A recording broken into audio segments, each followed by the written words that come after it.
যে বিগত 6ই মে রংপুর জেলার পীরগঞ্জ উপজেলার বড় আলমপুর ইউনিয়নে একটি সংঘবদ্ধ চক্র যারা ইলেকট্রনিক ট্রান্সফরমার চুরি করে এবং এরা মূলত সারা বাংলাদেশের বিভিন্ন প্রান্তরে এরা বিভিন্ন গ্রুপে বিভক্ত হয়ে এবং অত্যন্ত সুকৌশলে ওরা ট্রান্সফরমার চুরি করে এবং এই ট্রান্সফরমারের ব্যবহৃত যে ইলেকট্রিক কয়েল থাকে এবং ট্রান্সফরমারের যে দামি তৈল থাকে এগুলো ওরা বিভিন্ন জায়গায় উচ্চমূল্যে বিক্রি করে এবং মূলত ওরা গত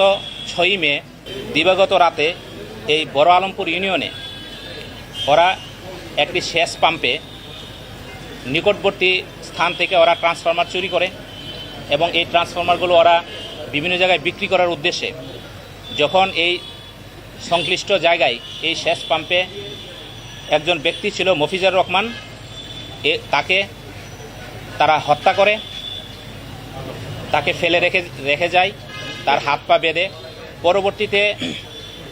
পীরগঞ্জ থানায় একটি মামলা হয় এবং এই ক্লুলেস মামলাটি আমাদের রংপুর জেলা গোয়েন্দা শাখা গোয়েন্দা পুলিশ এবং পীরগঞ্জ থানার